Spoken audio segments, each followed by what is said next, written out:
Hafenu Shalom alaihim. Halo, apa kabar anak-anak? Nah, kita bertemu kembali dengan Bu Maya di SD Negeri 1 Kutorejo. Pada kesempatan kali ini, kita belajar bersama dengan kelas 3. Sebelum belajar, kita berdoa terlebih dahulu ya. Terima kasih Tuhan Yesus untuk berkat-Mu. Kami mau belajar Tuhan, berkati kami dengan kecerdasan, kepintaran, bimbing kami, berikan kami pengertian, berikan kami hikmat-Mu Tuhan, supaya kami dapat mengenal Engkau dan melakukan firman-Mu. Roh Kudus-Mu membimbing kami dalam belajar. Terima kasih Tuhan Yesus, dalam nama Yesus, haleluya, amin. Nah, pelajaran kali ini adalah pelajaran yang keempat, yaitu Allah hadir dalam berbagai gejala alam. Kuasa Tuhan adalah mutlak, artinya kuasa Tuhan atas alam dan kehidupan ini tidak ada yang menyamai, tidak ada yang melebihi, dan tidak ada yang menandingi kuasanya. Kalau di pelajaran yang telah lalu, kita sudah belajar bahwa Tuhan hadir melalui alam ciptaan, melalui hujan, melalui musim kemarau, dan Tuhan juga hadir dalam berbagai gejala alam. Tuhan hadir sekarang dan selamanya.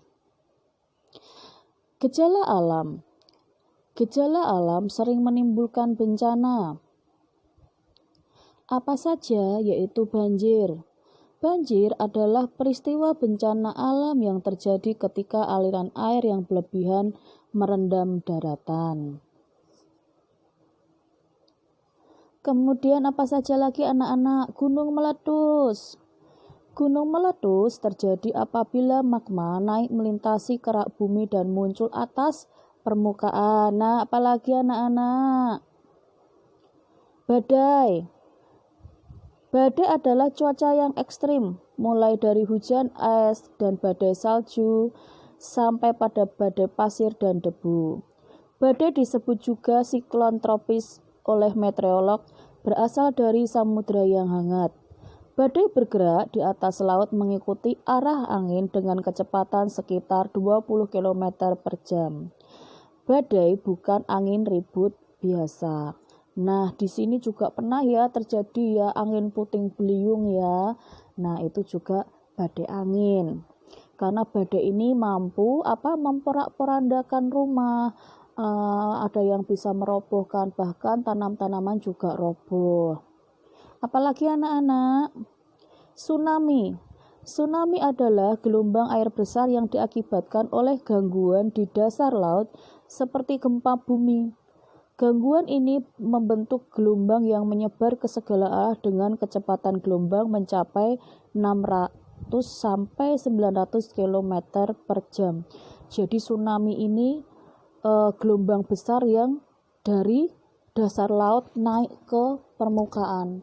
Seperti halnya Indonesia pernah terjadi tsunami, yaitu di mana anak-anak ada yang tahu? Di Aceh dan di Palu. Itu sangat mengerikan sekali ya, dan banyak korban. Kemudian apalagi bencana alam yang lain? Longsor. Ya, longsor atau disebut dengan gerakan tanah adalah suatu peristiwa geologi yang terjadi karena pergerakan massa batuan atau tanah dari berbagai tipe dan jenis seperti jatuhnya bebatuan dan gumpalan besar tanah. Nah, tanah longsor ini karena pohon-pohon di hutan atau yang di gunung-gunung itu pohonnya ditebangi dengan sembarangan sehingga menyebabkan tanah longsor. Jadi pemerintah juga mengeluarkan perintah supaya anak-anak tidak boleh menebangi pohon dengan sembarangan. Nah, gejala alam yang terjadi sering menimbulkan bencana alam, yaitu tadi apa saja tadi anak-anak? Ada banjir, ada gunung meletus, ada angin badai, tsunami, tanah longsor, dan lain sebagainya. Nah, apabila bencana tersebut menimpa, ada beberapa orang yang menjadi korban dan hidupnya menderita. Sudah kewajiban kita untuk peduli terhadap sesama, apalagi sesama yang menimpa bencana.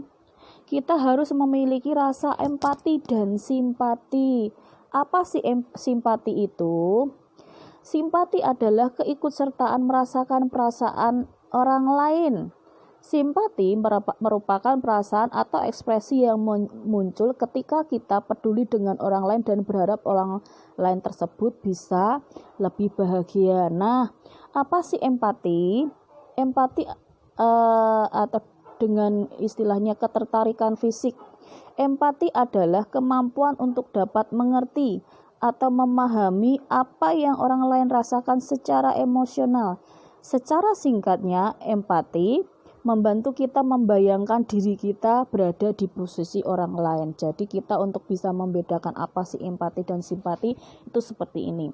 Orang yang bersimpati bisa diartikan sebagai orang yang berbagi keprihatinan atau belasungkawa, namun mereka secara terbuka mengakui bahwa mereka tidak memiliki pengetahuan langsung bagaimana perasaan mereka tentang kejadian tersebut. Jadi kalau simpati itu kita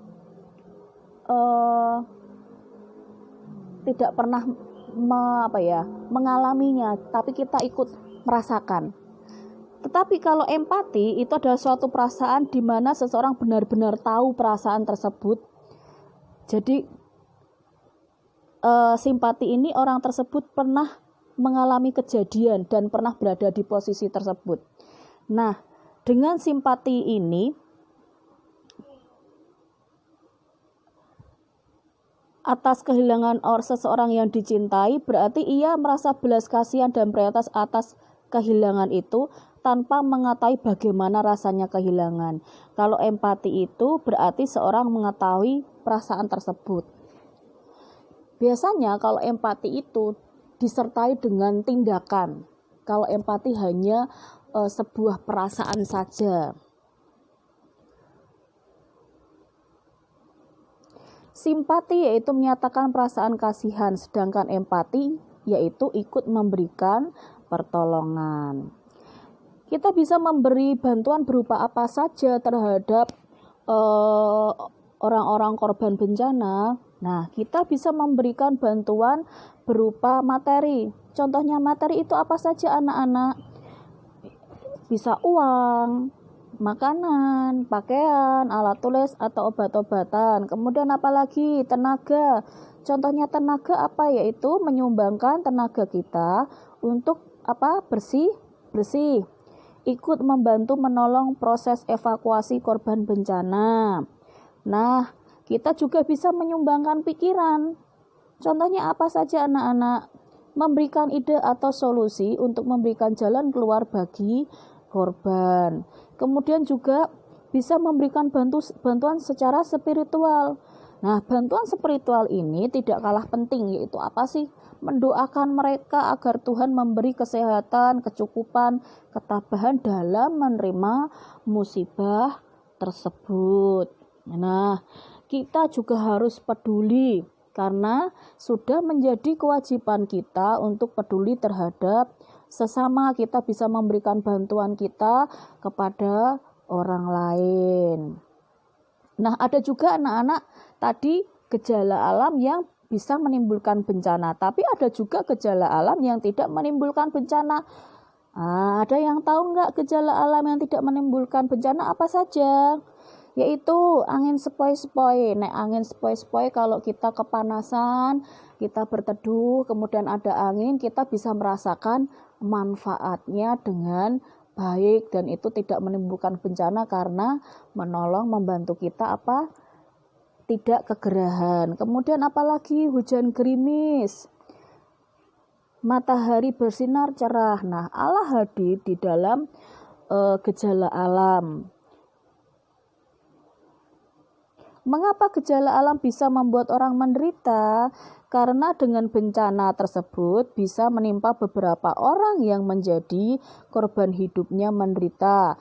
Mereka ada yang kehilangan rumah, ada yang kehilangan harta bendanya, bahkan ada juga yang kehilangan nyawanya. Maka gejala alam ini bisa membuat orang menderita.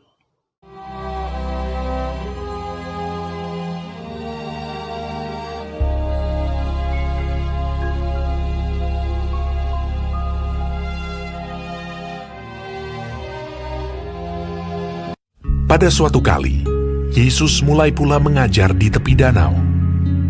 Maka datanglah orang banyak yang sangat besar jumlahnya mengerumuni dia. Dan ia mengajarkan banyak hal dalam perumpamaan kepada mereka. Sehingga ia naik ke sebuah perahu yang sedang berlabuh, lalu duduk di situ. Sedangkan semua orang banyak itu di darat, di tepi danau itu. Pada hari itu, waktu hari sudah petang, Yesus berkata kepada mereka, "Marilah kita bertolak ke seberang." Mereka meninggalkan orang banyak itu, lalu bertolak. Dan membawa Yesus beserta dengan mereka dalam perahu di mana Yesus telah duduk. Dan perahu-perahu lain juga menyertai dia.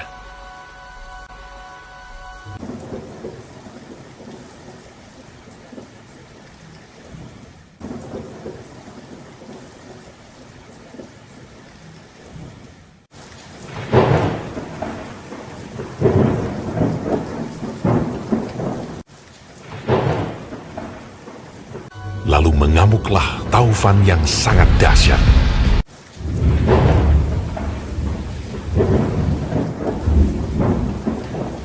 Dan ombak menyembur masuk ke dalam perahu, sehingga perahu itu mulai penuh dengan air.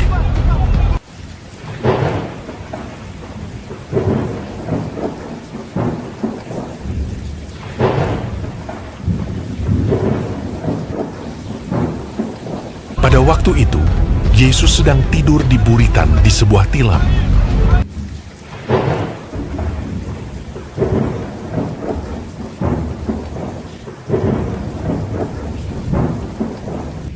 Maka murid-muridnya membangunkan dia dan berkata kepadanya, "Guru, kau tidak peduli kalau kita binasa?"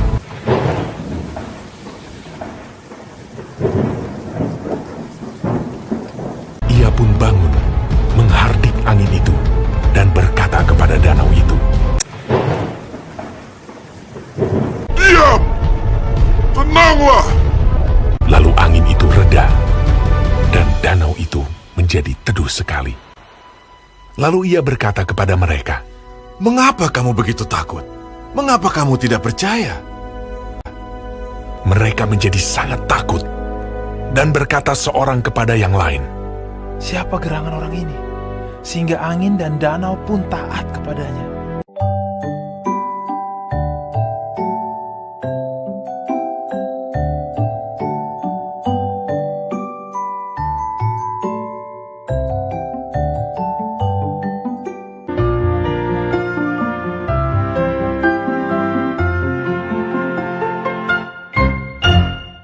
Nah, itu tadi kita sudah menonton kisah Tuhan Yesus saat meredakan angin badai. Nah, itu juga termasuk gejala alam. Dan Tuhan hadir di sana. Murid-muridnya menjadi tenang kembali.